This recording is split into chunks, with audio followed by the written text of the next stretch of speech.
जय हिंद दोस्तों। मैं शैलेंद्र ग्रहरी आप लोग का स्वागत करता हूं आपके अपने YouTube channel smart study bye Shailendra sir में। दोस्तों, आज हम लोग का टॉपिक है छायावाद। और छायावाद बहुत ही इम्पोर्टेंट टॉपिक हो जाता है क्योंकि यहाँ से अक्सर एग्जाम में क्वेश्चन पूछे जाते हैं।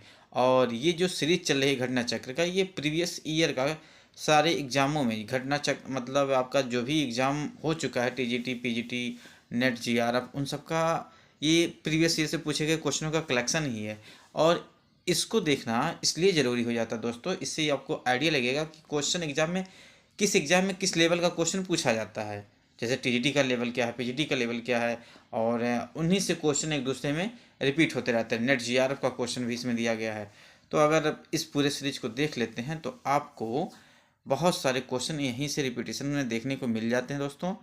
और 2-3 बार देख लेंगे तो आपके माइंड में सेट हो जाएगा। और लगभग इस सीरीज को देखने के बाद आप 80% क्वेश्चन तो यहाँ से कर ही ले जाएंगे। तब दोस्तों आज स्टार्ट करते हैं। पहला क्वेश्चन है, छायावाद शब्द का सर्वप्रथम प्रयोग किस आलोचक ने किया था? ये किए थे मुकुटधर पांडे जी दोस्तों। मुकुटधर पांडे जी की, अब देखिए दोस्तों, जो इम्पोर्टेंट है उसी को हम केवल बताएंगे क्योंकि बहुत सारा हो जाता है, तो केवल इम्पोर्टेंट पॉइंट देखेंगे। ये पंडित मुकुटधर पांडे की सरस्वती पत्रिका में प्रकाशित कविता कुकरी की प्रति प्रथम छायावादी कविता माना गया है। यूँ समस्त हिंदी जगत ने इसको स्वीकार भी किया है दोस्तों। फिर कह रहा है कि समस्त हिंदी जगत में इसको स्वीकार भी किया है। इसमें छायावाद के प्रति सभी तत्व समाहित होते हैं। 1916 में इनके पहले कविता संग्रह पूजा के फूल का प्रकाशन हुआ था। इनकी प्रमुख कृतियां हैं शैलबाला, लक्ष्मा परिश्रमा, हृदयवान, मामा इत्यादि। फिर दोस्तों नेक्स्ट क्वेश्चन आता है आपका दोस्तों कि छायावाद शब्द का प्रयोग सबसे पहले किसने किया था? मुकुटधर पांडे जी। उद्धृत काव्य पंक्तियों को उनके रचना रचनाकार के साथ सम्मिलित कीजिए। तब देखते हैं दोस्तों, यहाँ सम्मिलित है, इसको देख लेते हैं सीधा कि विपुल मणि रत्न छालों का छब जाल किसको कहते हैं? पंत जी को कहते हैं। जीवन का लेकर नौ विचार ये प्रसाद जी कहते हैं। सुमन हृदय में सेज बिछाते महादेवी वर्मा जी हैं। सुनता वसंत में उपवन में ये निराला जी का है। ठीक है, तो इम्पोर्टेंट हो जाता है दोस्तों क्योंकि कविताएं ऐसे दे दी जाती हैं, पूछा जाता है किसका है। तो विपुल मणि रत्नों का छब जाल ये पंत जी का है। जीवन को लेकर नौ विचार प्रसाद जी का हो जाता है दोस्तों। सुमन हृदय में सेज बिछाते किसका है? महादेवी वर्मा जी का हो जाता है। सुनता वसंत में उपवन में कुल कुंजित पिक ये है निराला जी की दोस्तों। फिर आता है नेक्स्ट क्वेश्चन, छायावाद को स्थूल के विरुद्ध सूक्ष्म की प्रतिक्रिया किसने कहा? ये दोस्तों क्वेश्चन ही गलत पूछ लिया गया था, इसलिए इसको फिर मूल्यांकन से बाहर कर दिया गया था। क्योंकि डॉक्टर नागेंद्र क्या कहे थे दोस्तों? डॉक्टर नागेंद्र जी कहे थे कि छायावाद स्थूल के प्रति सूक्ष्म का विद्रोह है, जबकि उपयुक्त प्रश्न में स्थूल के विरुद्ध सूक्ष्म का प्रतिक्रिया कथन का प्रयोग किया गया है। इसलिए क्या उत्तर प्रदेश के उच्चतर शिक्षा आयोग ने इसे मूल्यांकन से बाहर कर दिया था दोस्तों।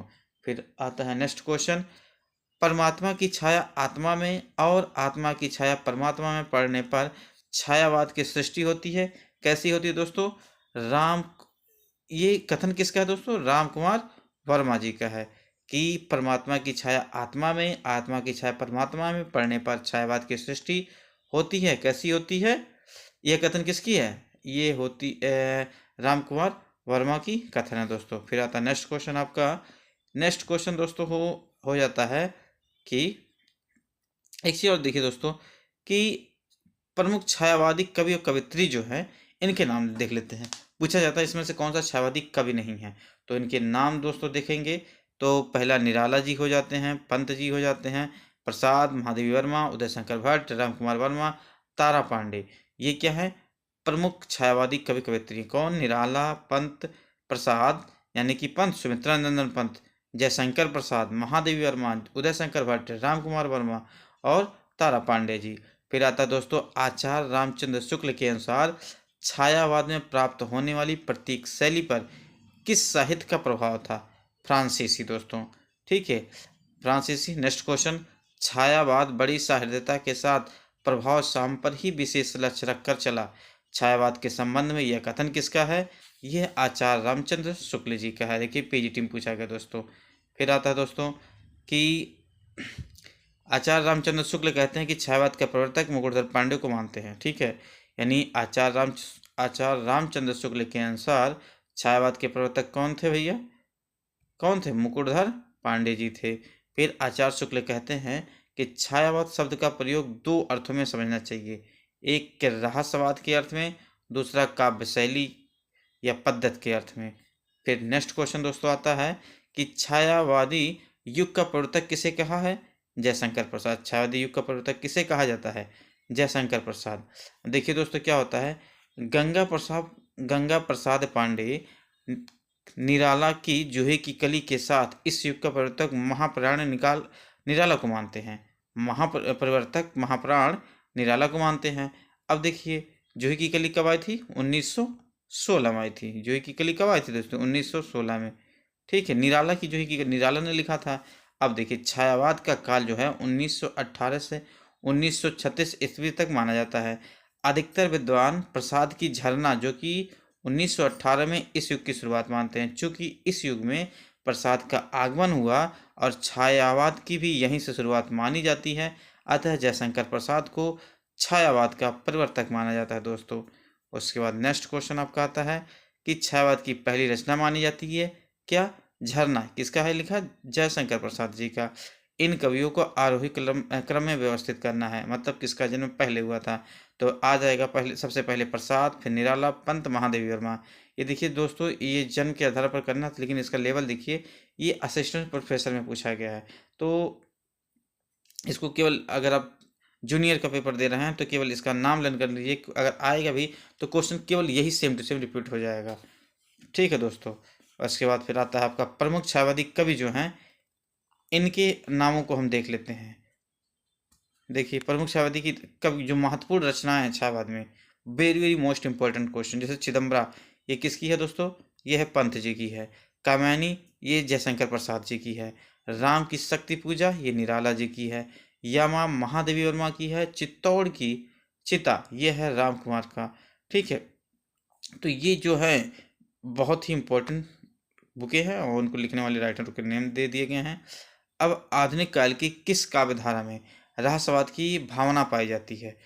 तो किसकी? छायावाद की। आधुनिक काल के किस काव्य धारा में रहस्यवाद की भावना पाई जाती है? किसकी? छायावाद की दोस्तों। फिर आपका नेक्स्ट क्वेश्चन आता है दोस्तों। नेक्स्ट क्वेश्चन आप लोग का हो जाता है कि छायावाद की निम्नलिखित विशेषताएं हो सकती हैं। क्या हो सकती हैं दोस्तों? आपका पहला ऑप्शन सही है 1, 2, 3, यानी पहला विशेषण विपर्य और स्वच्छंद भावावेश और मूर्ति विधान। विशेषण पर्याय, स्वच्छंद भावावेश और मूर्ति विधान। इसके बाद नोट अगला क्वेश्चन दोस्तों देखिए, आचार्य रामचंद्र शुक्ल ने सीमित अर्थ में एक शैली विशेष माना है जिसमें लाक्षणिक मूर्तिमत्ता और प्रतीक विधान, विरोध चमत्कार, विशेषण विपर्य, मानवीयकरण, अन्योक्ति विधान आदि पर बल दिया है दोस्तों। फिर नेक्स्ट क्वेश्चन आता है कि इत्यात्मिक, देखिए इतवृत्तात्मक द्विवेदी की युग की विशेषता है। इतवृत्तात्मक जो है दोस्तों द्विवेदी युग की विशेषता है। फिर आता है दोस्तों निम्नलिखित में से छायावाद की प्रवृत्ति नहीं है। कौन सा नहीं है? इतवृत्तात्मक, ये छायावाद की विशेषता नहीं है। अभी हमने ऊपर पढ़ा, ये द्विवेदी जी की है। छायावाद की विशेषता कौन है? अमूर्तियों अशारीरिक सौंदर्य का चित्रण होता है, प्राकृत का चित्रण होता है दोस्तों, और मानव प्रेम, शिशु प्रेम, अज्ञात के प्रति व्यक्ति उदात्त प्रेम वर्णन करता है। फिर नेक्स्ट क्वेश्चन, चित्रात्मक भाषा और लाक्षणिक पदावली किस युग की कविता की विशेषता है? ये छायावाद का है। चित्रात्मक भाषा एवं लाक्षणिक पदावली किस युग की कविता की विशेषता है? छायावाद दोस्तों। फिर दोस्तों नेक्स्ट क्वेश्चन होता है आपका, छायावाद में वक्रता का वैभव मिलता है। प्रसाद के काव्य में निम्नलिखित में से किसका उत्कर्ष मिलता है? अभिव्यंजना का मिलता है। फिर नेक्स्ट क्वेश्चन, आधुनिक काल के तीसरे उत्थान की प्रमुख साहित्यिक प्रवृत्ति है छायावाद। आधुनिक काल के तीसरे उत्थान की प्रमुख साहित्यिक प्रवृत्ति है छायावाद। फिर आता है नेक्स्ट क्वेश्चन, जयशंकर प्रसाद की कामयानी की भाषा क्या थी? खड़ी बोली। जयशंकर प्रसाद ने कामयानी लिखा था तो किस भाषा में? खड़ी बोली में लिखे थे दोस्तों। फिर आता है नेक्स्ट क्वेश्चन आपका, नेक्स्ट क्वेश्चन हो जाए महाकाव्य कामयानी में चिन्हित दर्शन कौन सा है? प्रतिविज्ञा दर्शन है। ठीक है। श्रद्धा नामक पात्र किस महाकाव्य में दोस्तों? ये है कामायनी। श्रद्धा नामक पात्र कामायनी में है। कामायनी के प्रमुख पात्र कौन से हैं दोस्तों? मनु। कामायनी के प्रमुख पात्र मनु और श्रद्धा भी कामायनी की एक पात्र है। कामायनी के संदर्भ में असत्य कथन को चिन्हित करना है। तो देखिए दोस्तों, इसमें से कोई नहीं सही है, इसीलिए मूल्यांकन से इसको बाहर कर दिया गया था। वस्तुतः कामायनी प्रसाद द्वारा रचित सर्गों का महाकाव्य है, जिसमें अद्वैतवाद और प्रतिविज्ञा दर्शन है। इसमें मानवीय मनोभाव के आधार पर चिंता से आनंद तक की यात्रा कराई गई है। कामायनी में कुल कितने स्वर्ग हैं दोस्तों? कामायनी में कुल 15 स्वर्ग हैं। सर्ग हैं दोस्तों। कितने हैं? 15 स्वर्गों में विभक्त किया गया कामायनी। अब देखिए, इसका नाम देख लेते हैं दोस्तों। 15 सर्ग हैं। कौन कौन से सर्ग हैं देख लेते हैं। एक चिंता, आशा, श्रद्धा, काम, वासना, लज्जा, कर्म, ईर्ष्या, ईड़ा, स्वप्न, संघर्ष, निर्वेद, दर्शन, रहस्य, आनंद। तो देखिए, पहला अंतिम बहुत पूछा जाता है। एक नौवां ईड़ा वाला पूछा जाता है। तो पहला क्या हो गया? चिंता। तो चिंता के कारण अपना आनंद ना खोइए। ठीक है, तो चिंता के कारण आनंद ना खोइए, पहला चिंता, लास्ट में आनंद, एक रिलेट करके और ईड़ा वाला पूछ लिया जाता है दोस्तों। ये 9वें पाता है। ठीक, और इन सबका नाम लिखिए, नाम थोड़ा ध्यान में रखिएगा। फिर आपका नेक्स्ट क्वेश्चन दोस्तों, कामायनी का 9वां सर्ग देखिए आ गया ईड़ा। कामायनी का 9वां सर्ग क्या है दोस्तों? ईड़ा। अब देख लेती है कामायनी के बारे में थोड़ा सा, कि कामायनी छायावादी कवि जयशंकर प्रसाद की रचित एक महाकाव्य है। देखिए, कामायनी क्या है? छायावाद के जयशंकर प्रसाद द्वारा रचित एक महाकाव्य है। इसमें कुल कितने सर्ग हैं? 15 सर्ग हैं। 9वां सर्ग क्या है? ईड़ा है, जो किसका प्रतीक है? बुद्धि का प्रतीक है दोस्तों। ठीक है, इसमें देखिए बहुत सारे क्वेश्चन बन गए। क्या? कामायनी के राइटर जयशंकर प्रसाद। ये क्या है पूछा जाएगा? खंड काव्य, महाकाव्य या क्या है? तो महाकाव्य हो जाता है। इसमें कितने सर्ग है? 15 सर्ग हैं। 9वां सर्ग क्या है? ईड़ा है। ये और ईड़ा किसका प्रतीक है? बुद्धि का प्रतीक है। ठीक है दोस्तों, अब आते हैं नेक्स्ट। अब देखिए, वही सर्ग जो था, पहला क्या था? चिंता था। लास्ट वाला क्या है दोस्तों? आनंद है। लास्ट वाला क्या है? आपका आनंद हो जाता है। 9वां आपका ईड़ा आ जाएगा, ईड़ा। ठीक है, फिर आते हैं नेक्स्ट क्वेश्चन। असत्य कथन को चिन्हित करना है। तो असत्य कथन क्या? अंधेरे में कविता चाँद का मुँह टेढ़ा में संकलित नहीं है। ठीक है, तो यानी कि श्रद्धा कामायनी का तीसरा हो जाता है। ये देखिए, इसमें से क्वेश्चन छाड़ना थोड़ा टफ क्वेश्चन, और देखिए प्रोफेसर में पूछा गया है, इसलिए लेवल भी इसका ठीक ठाक है। कि श्रद्धा कामायनी का तीसरा सर्ग है। राम की शक्ति पूजा राम कथा से संबंधित रचना है। कुकुरमुत्ता में छायावादी शब्दावली का विशेष निधान है। अब दोस्तों 2014 में पूछा गया था। अब लेवल धीरे धीरे बढ़ रहा है। इसी वजह से क्या होगा दोस्तों? इसी वजह से अब इसको आपको भी देखना पड़ेगा। भले ही आप प्रोफेसर की तैयारी नहीं कर रहे हैं, बट जूनियर टीजीटी पीजीटी अगर कर रहे हैं तो इसको देखिएगा, क्योंकि हो गए 10 साल इसको पूछे। फिर नेक्स्ट क्वेश्चन आता है दोस्तों। अब देखिए, कामायनी को छायावाद का उपनिषद किसने कहा है? किसने कहा दोस्तों? कामायनी को छायावाद का उपनिषद किसने कहा दोस्तों? शांतिप्रिय द्विवेदी जी ने कहा है। कौन? शांतिप्रिय द्विवेदी जी। फिर नेक्स्ट क्वेश्चन आता है दोस्तों आपका नेक्स्ट क्वेश्चन, कामायनी की श्रद्धा का प्रतीक हृदय। कामायनी की श्रद्धा का प्रतीक क्या है दोस्तों? हृदय हो जाता है। जयशंकर प्रसाद की किस कृति को पहले ब्रज भाषा में तथा बाद में खड़ी बोली में रूपांतरित कर दिया गया? कौन सा? प्रेम पथिक। फिर नेक्स्ट क्वेश्चन दोस्तों, सॉरी दोस्तों, एक मिनट। हाँ ठीक दोस्तों, ठीक है। अब आता नेक्स्ट क्वेश्चन आपका, कि इनमें से कौन सी कृति जयशंकर प्रसाद की नहीं है? तो कौन सी नहीं है? दीपशिखा। ये दीपशिखा किसकी है दोस्तों? महादेवी वर्मा जी की। तो जयशंकर प्रसाद की कानन कुसुम झरना कामायनी, ये जयशंकर प्रसाद का है। दीपशिखा जयशंकर प्रसाद का नहीं है। और फिर आता है क्वेश्चन आपका, सन 1918 में प्रकाशित जयशंकर प्रसाद के काव्य संकलन झरना में कितनी कविताएं थी? तो दोस्तों इसमें 24 कविताएं थी। फिर आपका नेक्स्ट क्वेश्चन आ जाता है दोस्तों, कि अब चलिए आगे देखते हैं कि आंसू क्या है। आंसू क्या है दोस्तों? तो ये प्रबंध काव्य भी नहीं है, मुक्तब काव्य संकलन भी नहीं है, तुकांत काव्य भी नहीं है। तो है क्या ये? आंसू एक विरह काव्य है दोस्तों। ठीक है, आंसू क्या है? आंसू एक विरह काव्य है।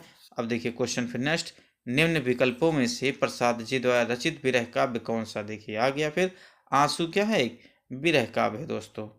उसके बाद नेक्स्ट क्वेश्चन हम लोग देखते हैं, कि जयशंकर प्रसाद की कृतियां किस विकल्प में हैं? अब देखिए, जयशंकर प्रसाद की कृतियां किस में हैं? विकल्प बी में है, क्योंकि झरना, लहर, ध्रुवस्वामिनी, स्कंदगुप्त, चंद्रगुप्त, राजश्री, ये सब किसकी हैं? जयशंकर प्रसाद की हैं। तो बी वाला ऑप्शन हो जाएगा। इसके बाद दोस्तों नेक्स्ट क्वेश्चन आता है आपका। नेक्स्ट क्वेश्चन, निम्नलिखित में से किस कृति के लेखक जयशंकर प्रसाद नहीं है? चारु चंद्रलेख ये जयशंकर प्रसाद की कृति नहीं है। बाकी कानन कुसुम, ध्रुवस्वामिनी, तितली ये जयशंकर प्रसाद की है दोस्तों। तो चारु चंद्रलेख के राइटर कौन है दोस्तों? इसके राइटर हैं हजारी प्रसाद द्विवेदी जी। फिर नेक्स्ट क्वेश्चन आता है दोस्तों कि निम्न में से कौन सी रचना महादेवी वर्मा की नहीं है? महादेवी वर्मा की कौन सी नहीं है दोस्तों? ये आंगन के पार द्वार जो है ये महादेवी वर्मा की नहीं है। और ये किसका है? सच्चिदानंद हीरानंद वात्स्यन अज्ञे, सच्चिदानंद हीरानंद वात्स्यन अज्ञे जी की रचना क्या है? आंगन के पार द्वार।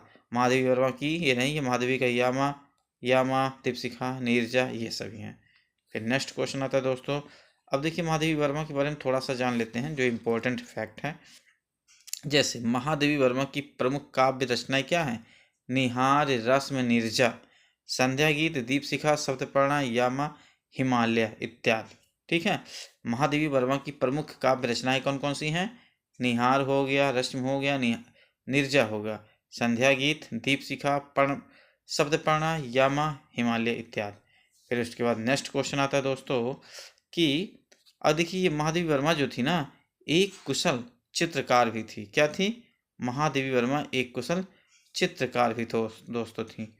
फिर आता है आपका नेक्स्ट क्वेश्चन। नेक्स्ट क्वेश्चन में देखेंगे हम कि निहार, रश्मि, नीरजा ये काव्य संग्रह किसके हैं? महादेवी वर्मा की हैं। कौन सा? निहार, रश्मि, नीरजा ये महादेवी वर्मा की काव्य संग्रह हैं। फिर आता निम्नलिखित में से कौन सा काव्य संग्रह महादेवी वर्मा का नहीं है? तो पल्लो नहीं है दोस्तों। पल्लो महादेवी वर्मा का नहीं है। बाकी निहार, रश्मि, नीरजा ये महादेवी वर्मा का है। फिर नेक्स्ट क्वेश्चन आता है, निहार की रचना किसने किया था? महादेवी वर्मा ने किया था। महादेवी वर्मा का प्रथम काव्य संकलन कौन सा है? यह काव्य संकलन है निहार का दोस्तों। उसके बाद नेक्स्ट क्वेश्चन, सप्तपर्णा किसकी कृति है? यह है महादेवी वर्मा की। सप्तपर्णा किसकी कृति है? महादेवी वर्मा की। कौन सा कवि छायावादी नहीं है दोस्तों? जायसी। जायसी जो कि ये छायावादी नहीं है, भक्तकालीन के कवि हो जाते हैं। बाकी निराला, पंत प्रसाद ये छायावादी कवि हैं। इनमें से छायावादी कवि कौन नहीं है? शिवमंगल सिंह सुमन। शिवमंगल सिंह सुमन छायावादी कवि नहीं है। तो ये कवि कौन से हैं?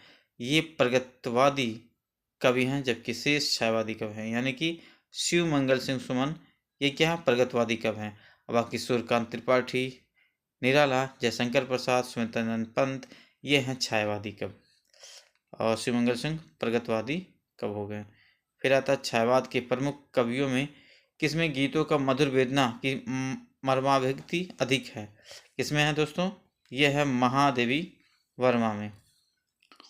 फिर आता है नेक्स्ट क्वेश्चन आपका कि केवल सूक्ष्मगत सौंदर्य सत्ता का राग कहकर छायावाद को किसने विरोध किया है? ये महादेवी वर्मा। केवल सूक्ष्मगत सौंदर्य सत्ता का राग कहकर छायावाद को किसने विरोध किया दोस्तों? महादेवी वर्मा।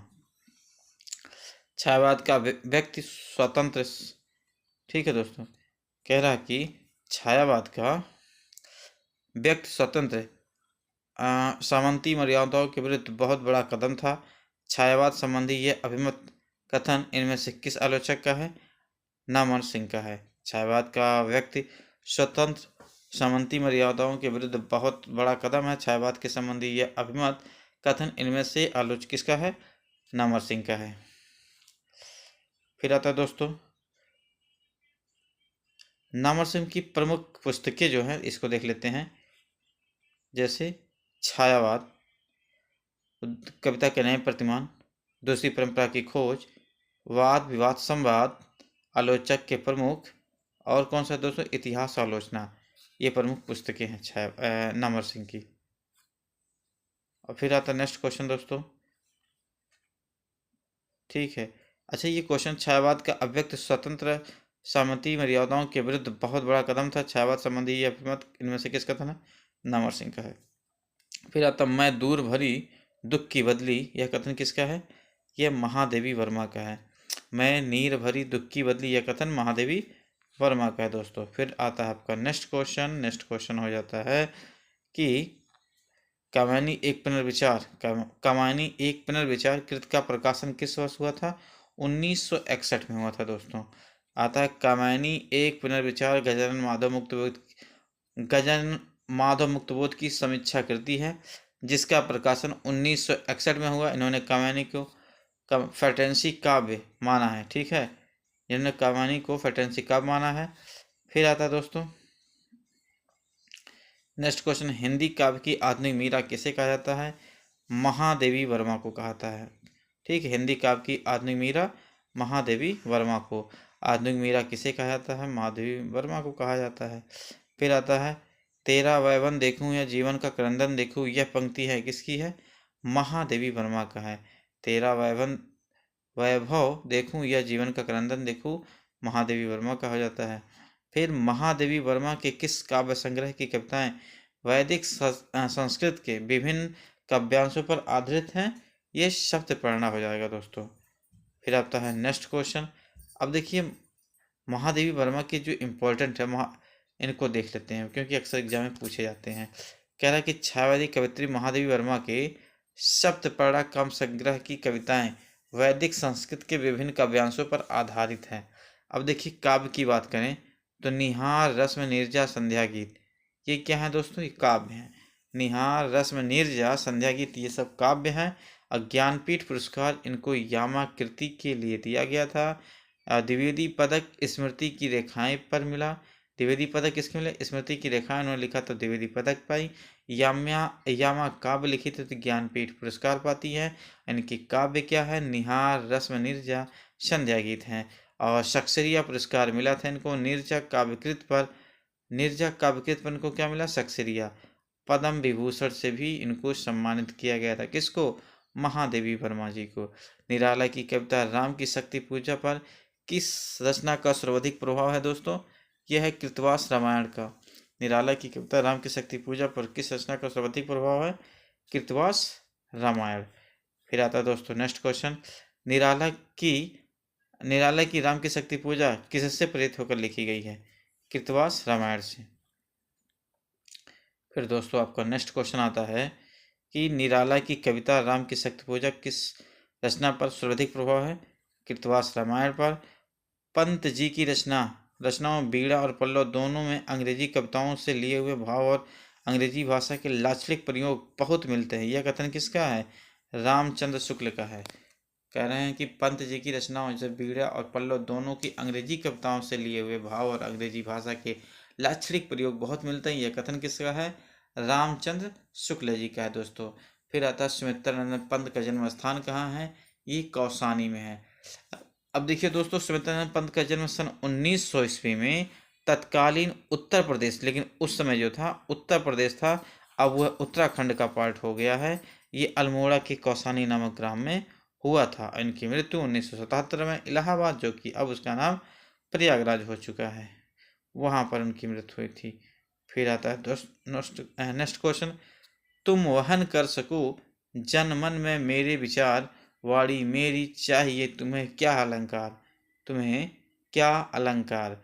तो ये पंक्ति सुमित्रानंद पंत की किस कृति से लिया गया है? युगांत कृति से लिया गया है दोस्तों। यहाँ तो ये दे दिया कि पंक्ति सुमित्रानंद पंत की है, लेकिन कभी कभी ये पूछा जाता है ये किस राइटर की, किस कवित्री की, किस कवि का ये पंक्ति है? तो किसका? सुमित्रानंद पंत के, उनके लिखे हुए युगांत से इसको लिया गया है दोस्तों। फिर आपका नेक्स्ट क्वेश्चन आता है दोस्तों कि पंत जी का महाकाव्य कौन सा है? लोकायतन पंत जी का महाकाव्य, सॉरी दोस्तों, पंत जी का महाकाव्य कौन सा है? लोकायतन। लोकायतन महात्मा गांधी के जीवन पर आधारित सुमित्रानंद पंत द्वारा रचित महाकाव्य, जिसका प्रकाशन 1964 में हुआ।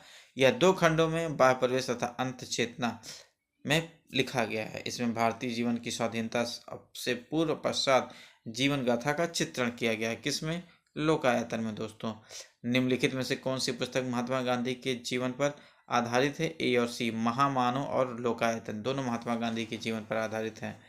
फिर महामानव कौन लिखा है? ठाकुर प्रसाद द्वारा। महामानव ठाकुर प्रसाद सिंह द्वारा रचित है। किसके द्वारा? महामानव ठाकुर प्रसाद सिंह। और लोकायतन सुमित्रानंद पंत द्वारा रचित है। दोनों महात्मा गांधी के जीवन पर आधारित प्रबंध काव्य है।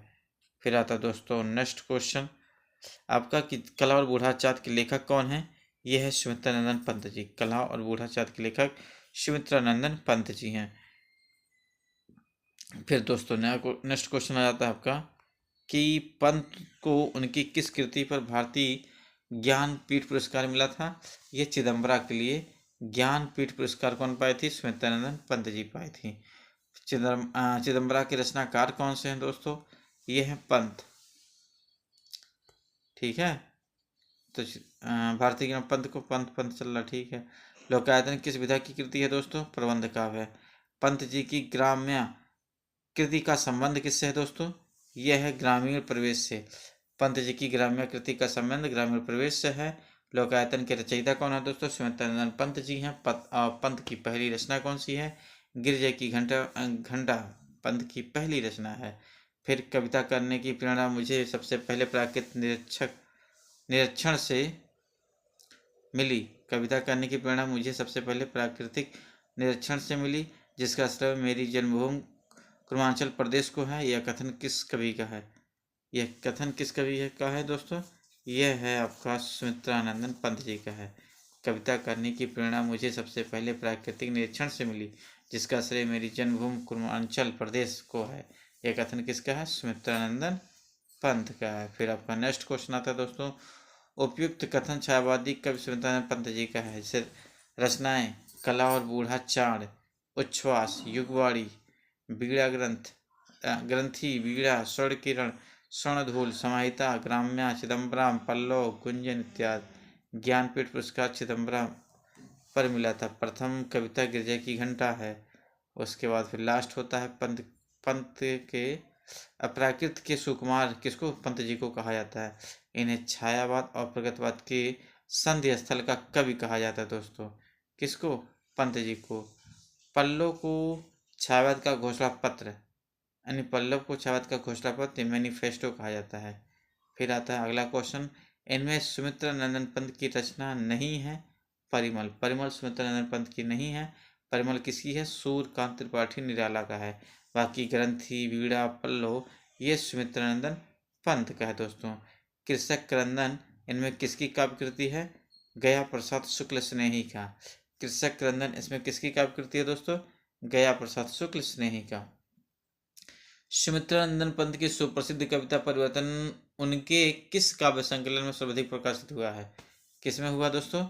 पल्लव में हुआ। सुमित्रानंदन पंत की प्रसिद्ध कविता परिवर्तन उसके काव्य संकलन पल्लव में सर्वप्रथम प्रकाशित हुआ है। फिर आता है दोस्तों नेक्स्ट क्वेश्चन आपका। नेक्स्ट क्वेश्चन हो जाता है, अरविंद दर्शन से प्रभावित हिंदी के कवि हैं कौन है? सुमित्रानंदन पंत हैं। अरविंद दर्शन से प्रभावित हिंदी के कवि कौन है? सुमित्रानंदन पंत। फिर कहता है इनमें से, फिर कह रहा है कि दोस्तों इनमें से कौन सा कवि अपने रचना काल के अंतिम दौर में प्रगतवादी के भौतिक दर्शन के साथ साथ अरविंद दर्शन से प्रभावित हुआ? कौन है? सुमित्रानंदन पंत हैं दोस्तों। छायावाद के किस कवि का काव्य अरविंद के जीवन दर्शन से प्रभावित है? यह है सुमित्रानंदन पंत। छायावाद के किस कवि का काव्य अरविंद दर्शन के जीवन से प्रभावित है? सुमित्रानंदन पंत। फिर आता है दोस्तों आपका नेक्स्ट क्वेश्चन, सुमित्रानंदन पंत की रचना कौन सी नहीं है? परिमल नहीं है। तो परिमल किसका? सूर्यकांत त्रिपाठी निराला के जी है। और कृषक क्रंदन किसकी काव्य कृति है दोस्तों? गया प्रसाद शुक्ल स्नेही का। और सुमित्रानंदन पंत की सुप्रसिद्ध कविता परिवर्तन उसके किस काव्य संकलन का सर्वप्रथम प्रकाशित हुआ? पल्लव। इसके बाद नेक्स्ट क्वेश्चन, प्राकृत का सुकुमार यानी प्राकृत का सुकुमार राजकुमार किसे कहा जाता है? ये पंत को कहा जाता है। प्राकृत का सुकुमार राजकुमार किसे कहते हैं? पंत को कहते हैं। किस छायावादी कवि को प्राकृत का सुकुमार कहा जाता है? सुमित्रानंदन पंत को। ठीक है, किस छायावादी कवि को प्राकृत का सुकुमार कवि कहा जाता है? सुमित्रानंदन पंत को। उत्तराखंड के किस कवि को छायावाद और प्रगतवाद के संधि स्थल का कवि कहा जाता है? किसको कहा जाता है? सुमित्रानंदन पंत को दोस्तों। उत्तराखंड की सभी को छायावाद अपरगतवाद के संधि स्थल का कब कहा जाता है? सुमित्रानंदन पंत। फिर आता है सुमित्रानंदन पंत ने अपने किस काव्य संग्रह को बाल कल्पना का दुधमुहा प्रयास कहा है? बीड़ा। ठीक है, सुमित्रानंदन पंत ने अपने किस काव्य संग्रह को बाल कल्पना का, ठीक है, किसको? बाल कल्पना का दुधमुहा प्रयास कहा है। किसको? बीड़ा को कहा है दोस्तों। फिर नेक्स्ट क्वेश्चन आता है दोस्तों आपका कि कृष्णदत्त वालीपाल के अनुसार सुमित्रा पंत की रचना है। कृष्णदत्त पालीवाल के अनुसार सुमित्रानंदन पंत की रचना है। प्रथम रचना इनका क्या था? हार। सुमित्रानंदन पंत की प्रथम रचना जो थी वो क्या थी? हार थी, और वो क्या था? एक उपन्यास था। रचना काल 1916 से 17, प्रकाशन 1960 से दोस्तों। ठीक है। फिर प्रथम कविता गिरजे का घंटा। प्रथम छायावादी रचना उच्छ्वास। अंतिम छायावादी रचना गुंजन। फिर आता है नेक्स्ट क्वेश्चन, इनमें से कौन सी रचना सुमित्रानंदन पंत की नहीं है? संध्या गीत, ये सुमित्रानंदन पंत की नहीं है। फिर आता है पंत की रचनाओं का प्रकाशन की दृष्टि से सही क्रम कौन सा है? गुंजन, युगांत, ग्राम्य, लोकायतन। गुंजन, युगांत, ग्राम्य, लोकायतन। पंत की रचनाओं का प्रकाशन की दृष्टि से सही क्रम गुंजन। कौन सा हो जाएगा दोस्तों? गुंजन, युगांत, ग्राम्य, लोकायतन। ठीक है। फिर नेक्स्ट क्वेश्चन आता है दोस्तों, निम्नलिखित पुस्तकों में से किसकी भूमिका को छायावाद की घोषणा का पत्र कहा जाता है? पल्लव को। पल्लव कहा जाएगा। फिर निम्नलिखित में से कौन सी रचना महाकाव्य नहीं है? पल्लव एक महाकाव्य नहीं है दोस्तों, और बाकी साकेत, कामायनी, प्रिय प्रवास ये महाकाव्य में आते हैं। पल्लव महाकाव्य नहीं है। पल्लव महाकाव्य ने 1926 प्रकाशित का आरंभिक काव्य ग्रंथ है। ठीक है। अब बुरांश कविता के रचयिता कौन है दोस्तों? सुमित्रानंदन पंत जी हो जाते हैं। फिर हिंदी साहित्य में महाप्राण किस कवि के लिए प्रयुक्त होता था? ये निराला के लिए होता था। हिंदी साहित्य में महाप्राण, महाप्राण, ठीक है, तो ये किस कवि को कहा जाता था? निराला को। उसके बाद दोस्तों आपका नेक्स्ट क्वेश्चन आता है कि निराला जी ने अपनी विवाहित पुत्री के निधन से क्षुब्ध होकर सरोज स्मृति की रचना किया दोस्तों। फिर निराला की प्रमुख काव्य कृतियाँ कौन सी दोस्तों? इसको देख लेते हैं थोड़ा सा। जैसे अनामिका, परिमल, गीतका, तुलसीदास, कुकुरमुत्ता, अणिमा नैपत्य, बेला, अर्चना, आराधना इत्यादि। ठीक है दोस्तों। फिर आराधना, अर्चना, बेला और नैपत्य।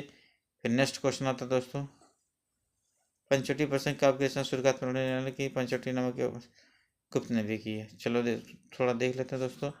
कह रहा पंचवटी प्रसंग काव्य की रचना सूर्यकांत त्रिपाठी निराला ने की है, तथा पंचवटी नाम की एक के रचना मैथिली शरण गुप्त की भी है। फिर आपका नेक्स्ट क्वेश्चन आता है दोस्तों। नेक्स्ट क्वेश्चन है कि गीतागुंज काव्य, गीतागुंज नामक काव्य संकलन किस कवि की रचना है? निराला की है। कुकुरमुत्ता, नैपत्य तथा तुलसीदास, इनकी कृतियाँ कौन सी है? निराला की है। कुकुरमुत्ता, नैपत्य तथा तुलसीदास ये निराला की है। ठीक है। ये तीन बहुत इंपॉर्टेंट रहते हैं दोस्तों। कौन कौन से? कुकुरमुत्ता, नैपत्य, तुलसीदास, ये कृतियाँ किनकी हैं? निराला की हैं। फिर नेक्स्ट क्वेश्चन आता है, पंचवटी प्रसंग काव्य के रचयिता कौन से दोस्तों? मैथिली शरण गुप्त। पंचवटी प्रसंग काव्य के रचयिता मैथिली शरण गुप्त। अनामिका काव्य किसके द्वारा रचित है? अनामिका काव्य निराला द्वारा। अनामिका काव्य निराला द्वारा रचित है। परिमल किस काव्य की रचना है? परिमल सूर्यकांत त्रिपाठी निराला की रचना है। किस कवि की? सूर्यकांत त्रिपाठी निराला की। गीतका के रचनाकार का नाम क्या है दोस्तों? निराला। निम्न में से कौन सी रचना निराला की नहीं है? झरना नहीं है, जयशंकर प्रसाद की होगी। बाकी परिमल, गीतका, अनभिज्ञ ये किसकी है? ये निराला की है। बाकी झरना जयशंकर प्रसाद की है। फिर नेक्स्ट क्वेश्चन आता है दोस्तों। नेक्स्ट क्वेश्चन है, पेट पीठ दोनों मिलकर एक हैं, एक चल रहा लकुटिया टेक, इन पंक्तियों का व्यक्ति किसने किया है? ये किए हैं भिक्षुक वर्ग के दयनीय स्थिति को देखकर। सॉरी दोस्तों, निराला का जन्म कहाँ हुआ था दोस्तों? ये पश्चिम बंगाल, बांग्लादेश में हुआ था। ठीक है। यानी कि 1896 में इसमें 1896 ईस्वी में महिषा दल मेदिनीपुर बंगाल नामक ग्राम में हुआ था दोस्तों। इनका पैतृक गृह उत्तर प्रदेश के उन्नाव के गढ़ा कोला गांव में था। इनके पिता का नाम रामसार त्रिपाठी, पत्नी मनोहरा देवी थी। चलिए, कोई जरूरी नहीं इतना। साहित्यिक क्षेत्र का सर्वाधिक विरोध किसका हुआ? ये निराला का हुआ। साहित्यिक क्षेत्र में सर्वाधिक विरोध निराला जी का हुआ। फिर आता है आपका नेक्स्ट क्वेश्चन, वह उस शाखा का उन वन विहंग उड़ गया मुक्त नभा निस्तरंग पंक्तियों की किस शताब्दी कब की है? यह सूर्यकांत त्रिपाठी निराला की है। फिर दोस्तों आपका नेक्स्ट क्वेश्चन आता है कि अनामिका परमाल, ठीक है, गीतागुंज नामक काव्य संकलन किस कवि की रचना है? यह निराला की है।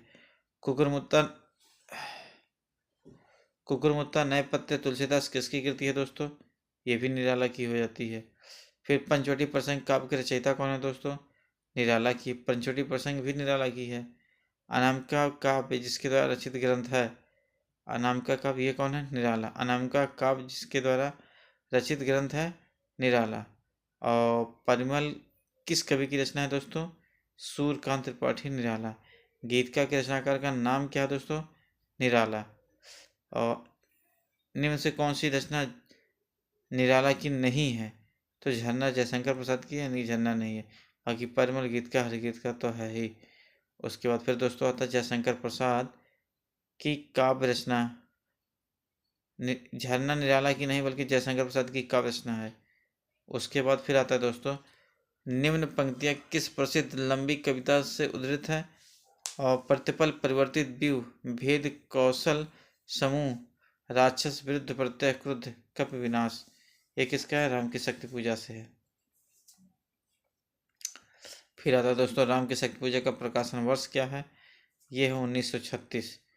निम्नलिखित में से निराला की निम्नलिखित कविताओं में से कौन सबसे लंबी नहीं है? कौन सबसे लंबी नहीं है दोस्तों? पिच्छुक। निराला की बादल राग कविता का संबंध किससे है? प्राकृत के सौंदर्य से। और निराला की बादल राग कविता परिमल अवतरित हुआ है, ठीक है।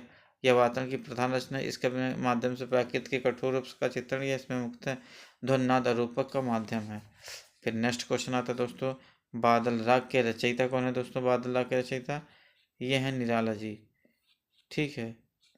उसके बाद फिर नेक्स्ट क्वेश्चन आता है, निराला की निम्नलिखित पंक्तियां उनकी किस कविता से ली गई है? यह उपनाम है। कह उठे राम जो मद्रित घन, कहती हैं माता मुझको सदा राजीव व नयन। तो ये किसकी रचना? राम की शक्ति पूजा से लिया गया है। और धिक जीवन को वह पाता ही आया है, धिक जीवन जो पाता ही आया है विरोध पंक्ति में उसके जीवन की सत्य की अभिव्यक्ति मिलती है। किसमें? सूर्यकांत त्रिपाठी निराला मिलती है। धिक जीवन सो पाता ही आया विरोध, धिक जीवन, हटाओ यार। मुक्तक छंद के प्रणेता कौन है भैया? निराला जी है। मुक्तक छंद के प्रणेता निराला जी हैं। उसके बाद फिर आपके नेक्स्ट क्वेश्चन आ जाते हैं दोस्तों, परिमल की कविता हो गए आपका सूर्यकांत त्रिपाठी निराला, गीतिका की रचना निराला, ठीक है। और निम्नलिखित काव्य रचना कौन सी नहीं है? पल्लव काव्य रचना नहीं है। गीता गुंज नामक काव्य संकलन किस कवि की रचना है? गीता गुंज नामक काव्य संकलन किस कवि की रचना है? निराला की। कुकुरमुत्ता नए पत्ते तुलसीदास ये भी हो जाते हैं निराला की। पंचवटी प्रसंग निराला की। अनामिका काव्य किसके द्वारा रचित है दोस्तों? निराला की। परिमल किस कवि की रचना है? सूर्यकांत त्रिपाठी, निराला। गीतिका के रचनाकार का नाम निराला। निम्न से कौन सी रचना निराला की नहीं है? झरना नहीं, जयशंकर प्रसाद की है, ठीक है।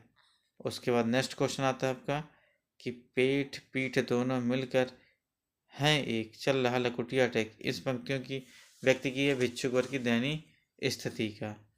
फिर आता है आपका, निराला का जन्म कहाँ हुआ था दोस्तों? बंगाल में हुआ था।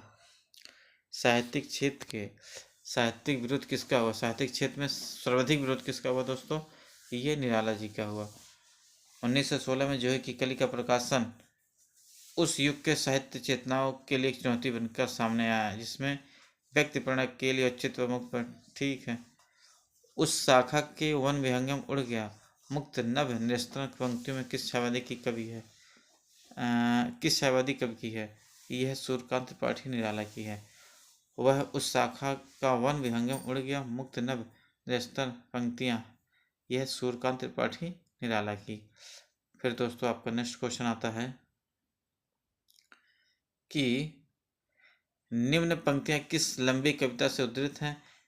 प्रतिपल परिवर्तित व्यूह, भेद कौशल समूह, राक्षस विरुद्ध प्रत्यु, क्रोध कप विनाश, ये कौन लिखा है? सम की राम की शक्ति पूजा, राम की शक्ति पूजा। और फिर आता है दोस्तों कि राम की शक्ति पूजा का प्रकाशन 1936 में हुआ। और निराला की निम्नलिखित कविताओं में से कौन लंबी कविता नहीं है?